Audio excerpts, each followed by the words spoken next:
Je vous propose une visite virtuelle de la ville d'hiver d'Arcachon. J'ai sélectionné un parcours qui vous permettra de découvrir partiellement ce quartier, construit par les frères Pereire dès 1863. Près de la place Fleming, nous trouvons l'allée des Dunes avec la villa Claronde. Construite en 1882, c'est une très belle harmonie de rouge et de blanc pour cette villa nommée autrefois Mustapha.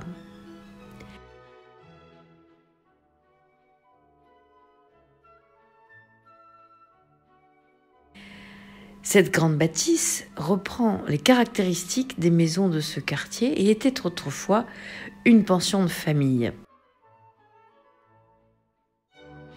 Villa Croisette.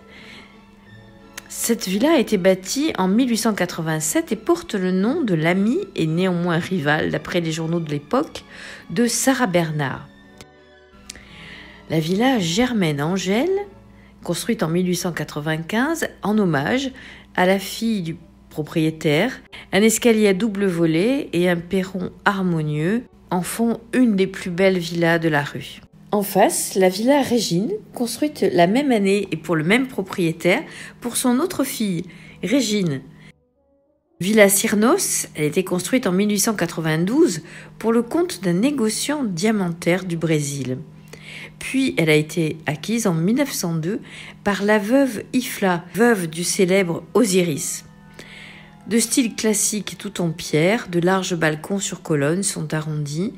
Une corniche denticulée complète les façades, rehaussée par un fronton en arc de cercle.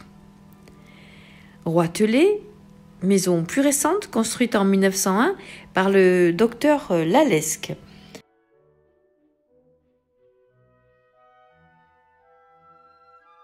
Je vous propose à présent de parcourir le cours Victor Hugo avec Béatrix, construite en 1900 et qui porte le prénom de la jeune propriétaire, la femme du baron de Coquelaire, Béatrix. La villa Morand, construite en 1889 avec un beau window qui s'ouvre sur le jardin, une construction tardive sur la gauche qui s'est greffée au cours du temps. La villa Stora, construite en 1888, de type classique, de forme cubique avec un toit mansardé. Elle a été acquise en 1895 par Mendes France et a accueilli de nombreux personnages célèbres comme Jules Ferry et Katia, l'épouse morganatique du tsar Alexandre II, qui lui donna 3 enfants. Nous continuons notre petite promenade sur le cours Victor Hugo avec la villa Watteau. Bâtie par le même architecte que Giroflée, M. Fernand Pugibet, a appartenu notamment au marquis de Fontenillo. La villa Ducos, du nom du propriétaire de la villa et d'une agence de location des villas de la ville d'hiver.